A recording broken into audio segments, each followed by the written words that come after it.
Welcome to CWL Question Time. My name is Rudex and I'll be answering some questions that have been given to me on Discord by the community. You can put some more questions up for the next episode in my Discord server. I'll leave a link in the description below. So we'll start with Sir Magic. Why do you constantly try and screw with clans banned and accusing clans of not being non-fair play because of a banned account without doing some further research to see if it's bought or not? CWL admins can't be held responsible for the buying and selling of accounts. We just can't, It's really difficult to track the ownerships. It's against the terms of service. It's just not in our realm of doing. I would suggest if you're buying an account, maybe run it through Clash of Stats or run it through a league admin, see if it's on a ban list or if it's been in a banned clan. But beyond doing that, we can't police it. It's just impossible. We can't be held responsible for things like that. And we've seen it happen. People have bought accounts which are banned. So just can't be done, unfortunately. QWERTY, thoughts on Cronus? Cronus, I've never really worn them personally. I've known people that have been there previously. They always seem to be having a good time with their banter and smack talk and stuff. I know that they have a questionable past and present in regards to fair play. And they still have banned accounts, at least one anyway, in Cronus, so no one can duel there and be in the CWL. But they can apply for reinstatement during the off-season if they feel it necessary. But apart from that, no real opinion on Cronus. So, Direwolf, for bye week, why would CWL steal the Clash Cup format and not just support the Clash Cup team and ask them to facilitate the tournament? If there is any concern for the war community, doesn't it make sense for the biggest league to support the smaller leagues rather than trying to bury them? Yes, the Clash Cup and CWL, there seems to be a bit of a rift at the moment because our bye-week CWL is doing a short war format similar to what the Clash Cup do. I don't think, it's definitely not set to bury the Clash Cup. It's actually could be used to promote it.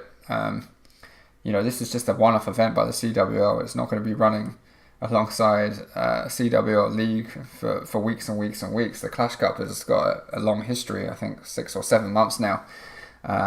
This is just a different event. The 15v50s have taken its toll on the bye weeks. It's time for something different. So we're just giving this a spin and seeing what goes on. In hindsight, probably the CWL could have asked Clash Cup organisers to help out or see what could be done, but it is what it is at this point, and there are some differences. The draft was probably going to be arguably the most fun part of the whole CWL week, and so that would be fun, but no, definitely not meant to bury the Clash Cup. Direwolf again.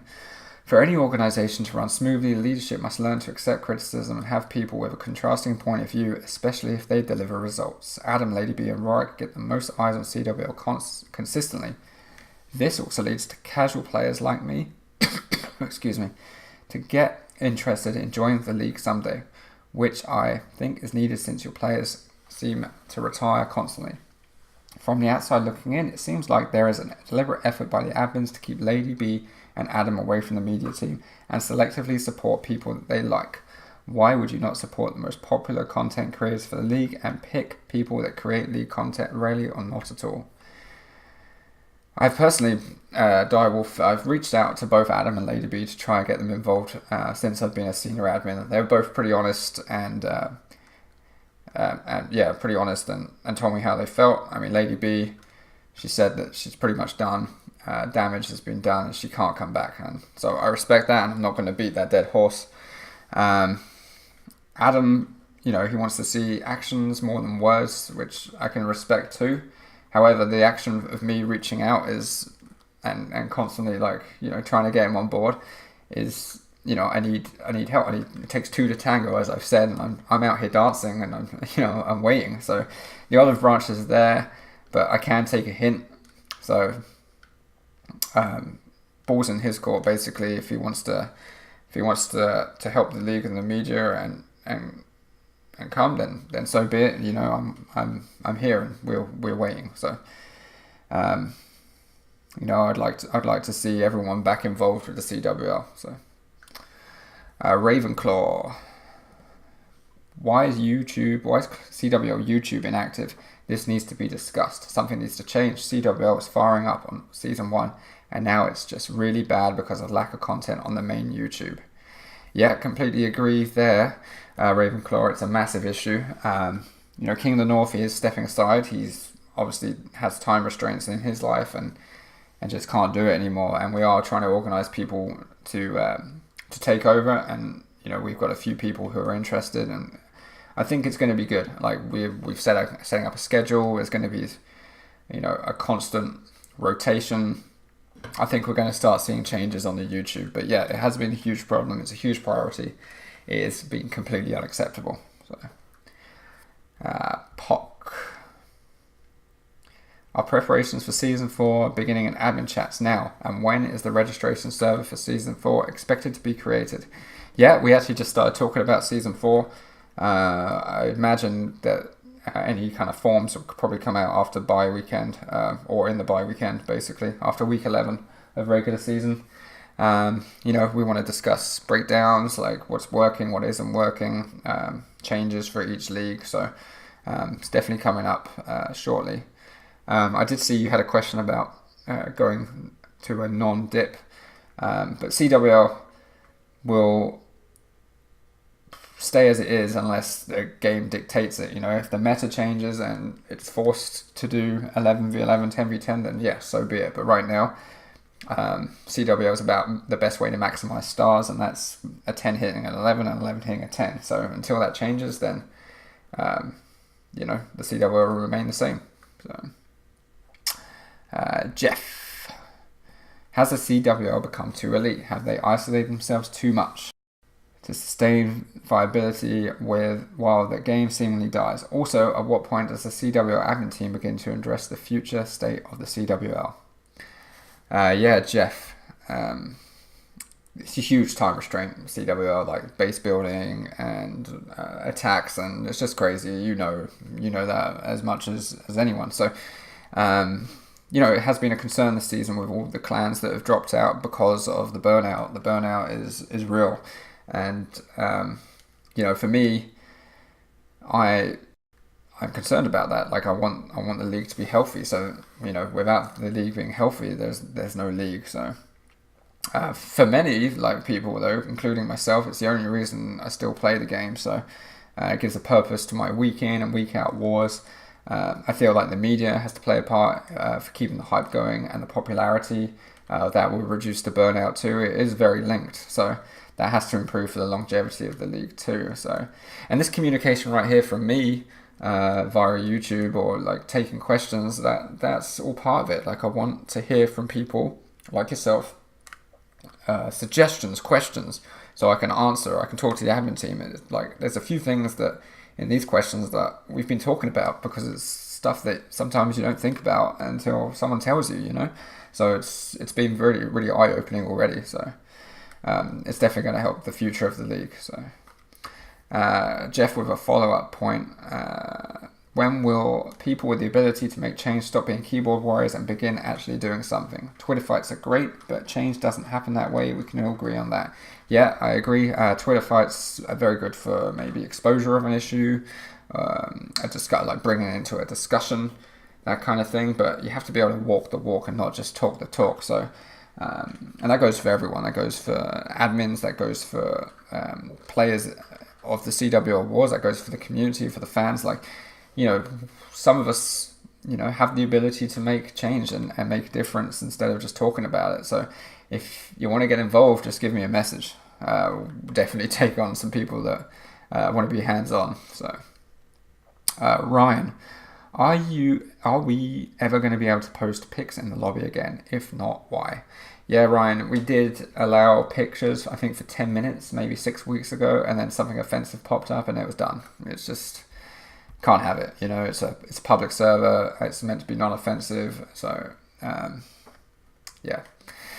Craig from Wisconsin. What steps or changes, if any, has CWL taken in response to the media streamer problems that occurred during Season 2 finals? For example, after messing up the finals, has CWL instituted any changes to the medium admin team, removed anyone, or done anything to avoid a repeat of last season and rectify the situation moving forward? Has the situation with media streamers improved since then?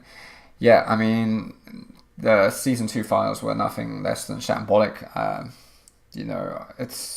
It's embarrassing, to be honest. It was an embarrassing day. I don't think anyone felt great about it. At the end, it kind of overshadowed the war, which was terrible. Like, that should never happen. That was our crowning achievement, was having a final CWL to be proud of, and it was just the only thing people could talk about was the streamers. It was terrible. So I think that was an eye opener for everyone. We have Hey Bagel this season, who's been doing a great job with the War of the Week streams, and you guys probably didn't even know that she was doing it, but that's always a good thing when you don't know that someone's doing something. She's obviously doing an awesome job. So, and I think the admin team just do not want to be involved in that kind of final again. Like it's a learning process. None of us are perfect. I can only apologize on behalf of the team for what happened during that, and hopefully this season we're going to have a better final. It's going to be better organised, and there's not going to be any of that stuff again. So, the team it's similar than what it was last season, but different enough that I don't think it's going to be a concern. So, Magic. Will Fake Jake be allowed back in the CWL? Well, I doubt that he really wants to be back in the CWL, but if he wants to leave his clan that he's in now, he'll have a 90-day ban and then reinstatement. Direwolf, why don't admins have fixed terms like one season? Would solve a lot of issues with allegations of bias, etc. I mean, I have no issue with having a fixed term. I know that for me coming in, it is helpful having some veterans who have gone over situations before or similar things to try and remain consistent. That always helps. But this season there's been a lot of new admins. I don't think many have been there a full season, to be honest. So it's not like the old crew are bogging everything down right now. Like, a lot of people have left and it's changed hands quite a bit. So it's not as bad as it once was, I would say. What is the reasoning? This is Direwolf again. What is the reasoning behind allowing dual accounts to different clans? I know it's hard to regulate, but at least in terms of rules, doesn't it make more sense for people to have all their accounts in one clan and the same league? Yeah, I mean, in a perfect world, Direwolf, that would be great. But I mean, then you're telling people where they can and can't be as a fair play player in the league. It's quite a big step to take. And yeah, impossible to police. Impossible. Like, that would just terrible. I mean, with duels, there's a lot of trust involved. I get that. It's not perfect, but it's just the way the game is, unfortunately. So, Mistress Tony. I would like to know why the number of points a clan has obtained during the season isn't made known. I get it could cause issues, but in the past when an admin has told me they'd take care of something when another clan should be awarded points according to the chart, how do I know that's actually happening? I mean, that's a good point. To be honest, never really thought of it. The only people that kind of know are the clan that has done the offense and the admin team. So I'll talk about that with the admin team and see if that's something that we could make public knowledge, or I'll come up with a better answer next week for why that it's not. So, Rosie Master. I have a question. Do you think CWL is a great format for promoting Clash of Clans when it's run by a select few? Most average clashers look forward to quality streams and good content. Why is this not happening? Yeah, I mean, CWL isn't there to promote Clash of Clans. It's kind of for the people to have a purpose to the wars. They battle week in, week out. So, I mean, it took a select few to come up with the idea to start with, and now there's actually quite a large team that works on it to keep it going. But yeah, I mean, it's not a perfect system, and there could be improvements. Everyone's kind of volunteering their time to make it the best that it could be.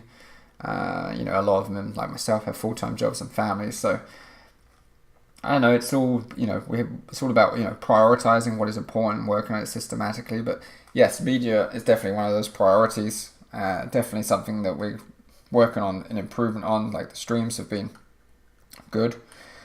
We've had active streamers every week. YouTube is the main issue right now, but I would definitely like some more promotion. Oh, and my podcast has been great too. So, final question for this week, Mr. X: when will the next season start? Excuse me. Next season start in January sometime. So the forms aren't out yet, but they will probably be towards the end of November, December time. But yeah, it's definitely going to be after Christmas into January. That's when the new season will start. Not got a firm date, but that's when it will be. So, anyways, thank you for listening. Hopefully, it wasn't too boring. If you have more questions for me next week, I'll leave the link in the description below. And yeah, thanks so much, and good luck in week 11.